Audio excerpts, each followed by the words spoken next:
Well, good afternoon. Thank you for that very warm welcome. I love you. I love the energy and enthusiasm that CPAC brings. So I'm Betsy Devos. You may have heard some of the wonderful things the mainstream media has called me lately. I, however, pride myself on being called a mother, a grandmother, a life partner of 38 years tomorrow, and perhaps the first person to tell Bernie Sanders to his face that there's no such thing as a free lunch.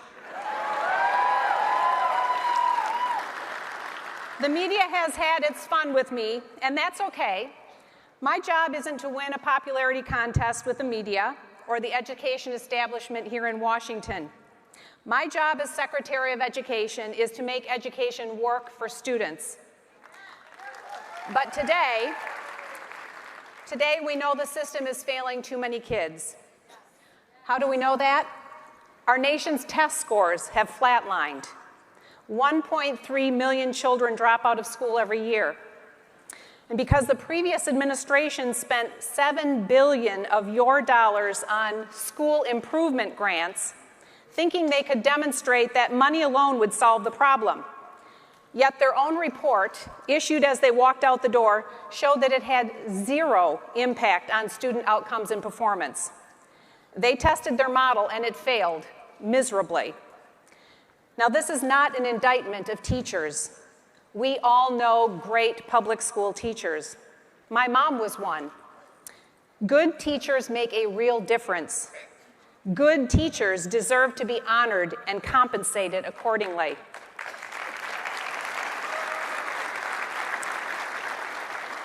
But the education establishment has been blocking the doorway to reforms, fixes, and improvements for a generation. This is not a left or a right issue. This is an American issue. We need education to work for every child.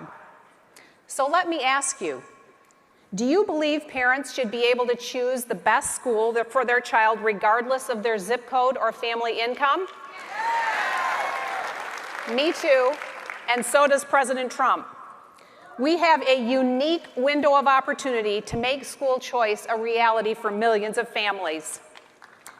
Both the President and I believe that providing an equal opportunity for a quality education is an imperative that all students deserve.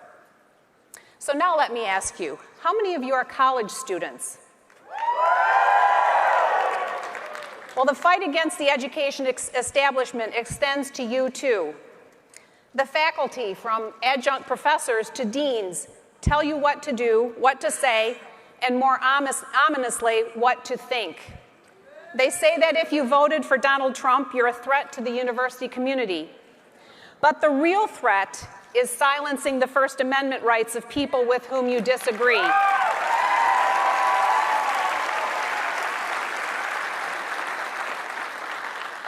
As Secretary, I don't think the Department of Education in Washington, D.C. should have more power over your decisions than you do.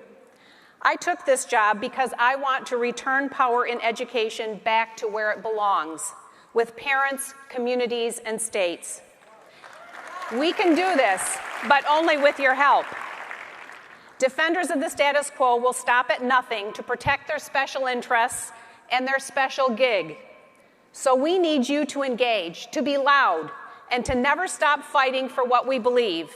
We need you to call, write, email, tweet, and snap every politician who thinks the status quo is okay and that they know better than you when it comes to your education. Together, we can make American education great again.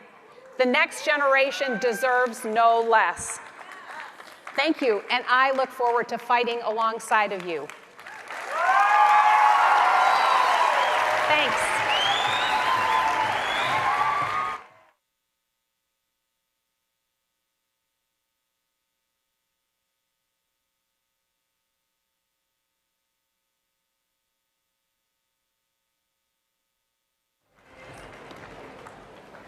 Hi, Madam Secretary. It's so great to be here with you. It's great to be with you, now, Kaylee. Cheer you guys if you could not be more excited about President Trump's pick for Secretary of Education. You are a phenomenal pick. and you've spent 30 years working on these issues that are so important. Children, protecting our future, protecting children of all races, of all identities is crucial, and you are doing that, and you have a history of doing that, and I couldn't be more excited for what you have planned for the department. Thank you. And it's an honor. It is. And on that note, a lot of news has been made in the last 24 hours. President Trump rescinded the Obama guidelines on transgender, and let's be very clear why he did that. President Obama acted lawlessly. He promised us that he would use his pen and his phone to circumvent Congress. He did so repeatedly, including with these guidelines that reinterpreted federal statute. So you put out a letter afterwards basically saying that you want to protect all children, all students. And I wanted to give you an opportunity to clarify what you meant and state what you meant and the ethos of that letter. Sure. Thank you, Kaylee. Well, I think the statement spoke to it for itself and to a large extent. But let me just say that this issue was a very huge example of the Obama administration's overreach to suggest a one-size-fits-all federal government approach, top-down approach to issues that are best dealt with and solved at a personal level and a local level. And I have made clear from the moment I've been in this job that it's our job to protect students and to do that to the fullest extent that we can, and also to provide students, parents, and teachers with more flexibility around how education is delivered and how education is experienced, and to protect and preserve personal freedoms. Absolutely. And on that note, talking about the states and empowering the parents, we as conservatives in this room fully believe that the states are the appropriate, robust actors in the field of education. We want parents to be empowered, and part of that is empowering the states. So with that said, what is the role of the federal government and the Department of Education vis-a-vis the states? Well, the Department of Education has, in the past several years, played a very integral role, I would argue in many ways too much of a role. With the new implementation of the new ESSA rules and law, we will see a lot of that power return to the states and a lot of the flexibility given to the states to do what they can do best on behalf of students. I think that's the right direction. I think the role of the federal government should be as light a touch as possible. And the areas in which the Department of Education has an important role are really around the needs of special needs students and around some of the civil rights issues that we've referenced earlier. Undoubtedly. And one of the things I love just in communicating with you and your staff, I really get a sense that you want to unify the country and make real change. And I think there's even evidence of that. We're at this time where the country is so divided and there's so much anger and so much disrespect for one another that we need people to come together on behalf of children in particular, in your case. And the evidence I saw of that in speaking with your staff was on day 2, you picked up the phone and you made a call to the teachers union, to the ATF, to Randy Weingartner, and you did this despite the fact that the other teachers union, the NEA, put out a statement saying we refuse to have a relationship with Secretary Devos. So you have one teachers union kind of increasing division and another one because you reached out and extended a hand, reaching back and extending a hand back to you. And I believe you're going on a tour of local schools with Randy. Well, I had a great conversation with Randy, and I think it's imperative that we work together to find common ground. If students represent 100% of our future, we need to be focused around what's right for them and doing what's right for them. My conversation with Randy was great, and we've agreed to visit schools together. I will visit a school that she selects, a traditional public school, and she will visit a choice school. So I look forward to that opportunity. That's fantastic. And another place where this opposition and kind of divisiveness was showcased was during your confirmation hearings. I was myself appalled at the way Senator Warren conducted herself and her line of questioning. But by contrast, you had Senator Scott, who told a beautiful story of how you grew up and how your family mortgaged everything they had to start a business. And you painted a cinder block building and worked on an assembly line. And I think it's such an empowering story. And I wonder if you'd share a little bit of that, because you are the American dream. And a lot of students out there are trying to achieve the same thing your family achieved. Oh, sure.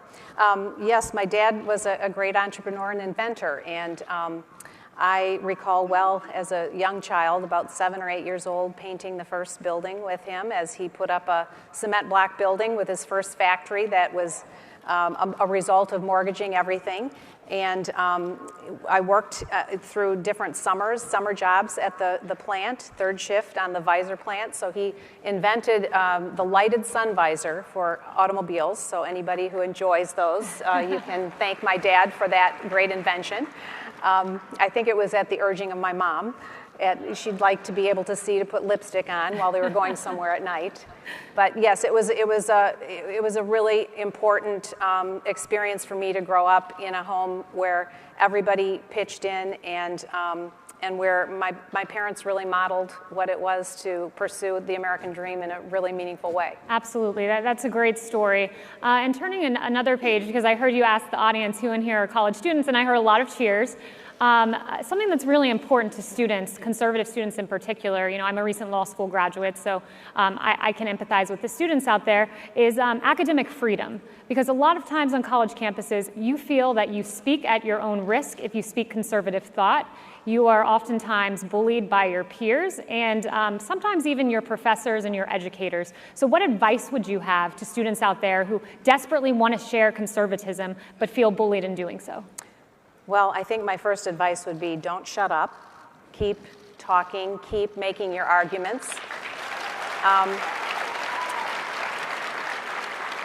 You can do so respectfully and with civility, but I think you need to do so with confidence. We need to have opposing viewpoints and differing ideas in an academic environment and in any environment where ideas are necessary to be exchanged. And I just urge and encourage all of the college students here, or any student, to continue to bring your ideas and your viewpoints. That's the best way to learn, and it's the best way for us all to learn how to get along together as well. Absolutely. And one of the things that I loved about you when you were President Trump's pick is the work that you have done on behalf of children in poverty. You helped 400,000 families in poverty and assisted them and gave them school choice and assisted in their educational pursuit. And that's fantastic. And that is an absolutely indispensable part of President Trump's agenda ahead, is helping students in inner cities. So what is your plan at the Department of Education to help children in poverty? Well, we know that education is the great equalizer, and it's the real moment of opportunity for every student. And so the notion that I can choose where my children go to school because I can afford to pay for it, but my fellow Americans can't because they don't have the same economic means, it's not right, it's unjust. And I share the President's view that we must and can do better for all Americans to provide each of them with an equal opportunity to a great education. And we will be working together to advance that during his administration. That's great. Well, this nation is so blessed to have you as Secretary of Education, and President Trump could not have made a better choice. I'm just so thrilled for your vision and so excited.